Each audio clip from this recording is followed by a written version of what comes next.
চলো একটু headshot try করি। বন্ধুরা এত বডি শট লাগতেছে কেন? দাঁড়াও, হেড লাগবে। বন্ধুরা এটাইও বডি শট লাগতেছে, শটগান দিয়েও। আবার চেষ্টা করে দেখি, তারপরও ঠিক মতন হেডশট লাগতেছে না। এত বডি শট লাগতেছে। দাঁড়াও, আমি ম্যাক্রোটা অন করে নিই। ম্যাক্রোটাকে ফায়ার বাটনের উপর রেখে লক করে নিতে হবে। ওকে, এখন ঠিক আছে। এখন ট্রাই করে দেখি হেডশট লাগে কি না। গাইস, এখন দেখো কি পরিমাণ হেডশট লাগতেছে। এটা কি হচ্ছে তোমরা দেখতেই পারতেছো, কি পরিমাণ হেডশট লাগতেছে। এটাতে শুধু রেড আর রেড লাগতেছে। চলো এখন কাস্টমে গিয়ে একজনকে কুত্তার মতন মারবো। এটা দেখে তোমাদের ইচ্ছা হচ্ছে তোমরাও এটা ডাউনলোড করে ইউজ করবা, তাহলে তোমাদের স্বপ্নটাও পূরণ হবে। কারণ এটার লিঙ্ক আমার ওয়েবসাইটে দিয়ে দিয়েছি। এটা ডাউনলোড করার জন্য আমার আইডির বাইরে দেওয়া লিঙ্কে ক্লিক করে আমার ওয়েবসাইটে যাও। ওইখানে গেলে দেখতে পারবা ভিআইপি ম্যাক্রো ফাইল, ওইটা সবাই ডাউনলোড করে নাও। আর যারা ভিডিওটা ফেসবুক অথবা ইউটিউব থেকে দেখতেছো তারা ফার্স্ট কমেন্টে গেলে ওয়েবসাইটের লিঙ্ক পেয়ে যাবা, অথবা ফেসবুকের বায়োতেও ওয়েবসাইটের লিঙ্ক দেওয়া আছে, ওইখানে ক্লিক করে আমার ওয়েবসাইটে গিয়ে ডাউনলোড করে নাও।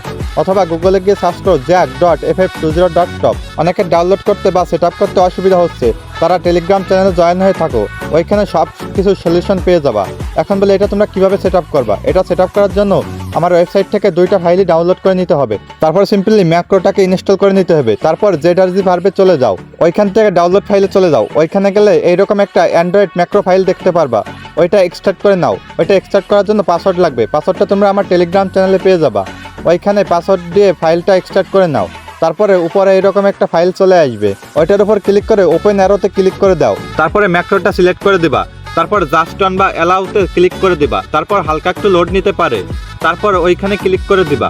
তারপর আবার একটু লোড নেবে, তারপর অটোমেটিকলি ওইখান থেকে বের করে দেবে। তারপর ওইখান থেকে বের হয়ে তোমরা ম্যাক্রোটার উপর চেপে ধরবা, ওইখান থেকে ডিসপ্লে পারমিশনটা দিয়ে দিবা। তারপর স্ক্রিনে যেভাবে দেখাচ্ছি তোমরাও ঠিক এইভাবে করে নাও। তারপরে ম্যাক্রোটার ভিতরে যাওয়ার পরে তোমরা ঠিক এইরকম একটা ইন্টারফেস দেখতে পারবা। পরে কর্নারের ওই বাটনটা অন করে দাও। তারপর নোটিফিকেশন বার টান দিলে এইরকম একটা ইন্টারফেস দেখতে পারবা, তার মানে তোমাদের ম্যাক্রোটা অন হয়ে গেছে। তারপর 3 নম্বর বাটনটার উপর ক্লিক করে ম্যাক্রোটা তোমাদের ফায়ার বাটনের উপর রেখে ডাবল ক্লিক করে অন করে নাও। তারপর নোটিফিকেশন বার টান দিয়ে তোমরা ওখান থেকে 2 নম্বরের উপর ক্লিক করো, ওইখান থেকে তোমাদের ইচ্ছা মতন যেগুলো প্রয়োজন ওইগুলো সেট আপ করে নাও।